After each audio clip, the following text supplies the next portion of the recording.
How should you talk to friends and relatives who believe conspiracy theories?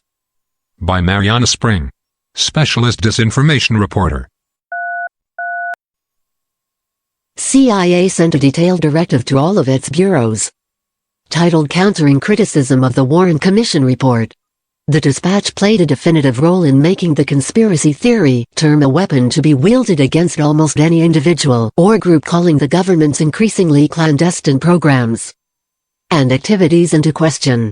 The memorandum lays out a detailed series of actions and techniques for countering and discrediting the claims of the conspiracy theorists, so as to inhibit the circulation of such claims in other countries. You're dreading the moment. As your uncle passes the roast potatoes, he casually mentions that a coronavirus vaccine will be used to inject microchips into our bodies to track us. Or maybe it's that point when a friend, after a couple of pints, starts talking about how COVID-19 doesn't exist. Or when pudding is ruined as a long-lost cousin starts spinning lurid tales about canon and elite Satanists eating babies. The recent rules changes have upended holiday plans for many of us, but you still may find yourself grappling with such situations over the next few days, talking not about legitimate political questions and debates, but outlandish plots and fictions. So how do you talk to people about conspiracy theories without ruining Christmas? 1. Keep calm. While it's important to confront falsehoods, it's never useful if things end up in a flaming row. My number one rule would be to not spoil Christmas, says Mick West, author of Escaping the Rabbit Hole. An angry, heated conversation will leave everyone feeling rubbish and further cement conspiracy beliefs. Psychologist Jovan Bifford, a lecturer at the Open University, notes that conspiracy theories often have a strong emotional dimension. They are not just about right and wrong, he says, but underpinned by feelings of resentment, anger and indignation over how the world works. And they've boomed this year, with many searching for grand explanations for the pandemic, American politics, and huge world events. Catherine from the Isle of Wight understands that better than most. The 38-year-old used to be a big believer in conspiracies about vaccines being used to deliberately harm people. She's since rejected such claims. It is extremely important to remain calm at all times, she says. Whoever you are talking to is often just as passionate as you are about your own beliefs and will defend them to the grave. And also remember, medical experts say shouting increases the chance of spreading coronavirus. Yet another reason to keep things low-key. How I talk to the victims of conspiracy theories. Coronavirus, how my mom became a conspiracy theory influencer. 2. Don't be dismissive. Approach conversations with friends and family with empathy rather than ridicule, says Clara Wardle from First Draft, a not-for-profit which fights misinformation. Listen to what they have to say with patience. Her golden rule is, never publicly shame someone for their views. That's likely to backfire. If you do decide to discuss conspiracy theories, don't be dismissive of the other person's beliefs, Jovan Bifford agrees. Establish some common ground. Remember that people often believe conspiracy theories because deep down, they are worried or anxious. Try to understand those feelings, particularly in a year like the one we've just had. 3. Encourage critical thinking. People who believe conspiracy theories often say, I do my own research. The problem is that their research tends to consist of watching fringe YouTube videos, following random people on Facebook, and cherry-picking evidence from biased Twitter accounts. But the spirit of doubt that pervades the conspiracy-minded internet is actually a key opening for rational thought, says Jovan Bifford.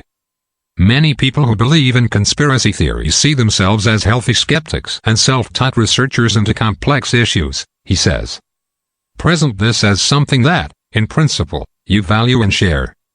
Your aim is not to make them less curious or skeptical, but to change what they are curious about, or skeptical of. That's what helped Phil from Belfast. He used to be big into 9/11 conspiracies. I used to point out the fact that there were various experts who doubted official stories. This was very persuasive to me, he explains. Why would these experts lie? But then he began applying skepticism not to just official sources, but also the alternative experts that was listening to. He developed a deeper understanding of the scientific method and skepticism itself. Just because one expert believes something, doesn't make it true. You can find experts and very intelligent people who lend credence to any position, he says. Focus on those who are pushing these ideas, and what they might be getting, says Claire Wardle. For instance, financial gain by selling health supplements, or reputational gain in building a following. 4. Ask questions. Fact-checking is important, but it's often not the right approach when someone passionately believes in conspiracies. Questions are much more effective than assertions, experts say. Focusing on the tactics and techniques used by people pushing disinformation is a more effective way of addressing these conversations than trying to debunk the information, Claire Wardle says. Think of general queries that encourage people to think about what they believe. For instance, are some of their beliefs contradictory? Do the details of the theory they're describing make much sense? Have they thought about the counter-evidence?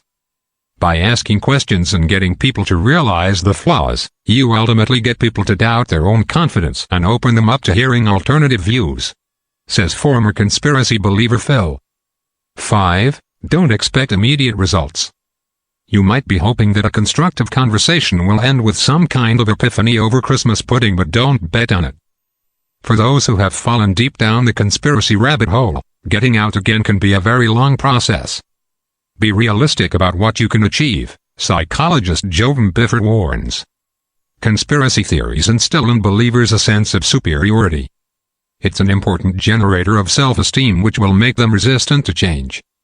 For fact-checker Claire Wardle, it's not just about bruised egos. This year has been scary, and for many, conspiracy theories have been a source of comfort.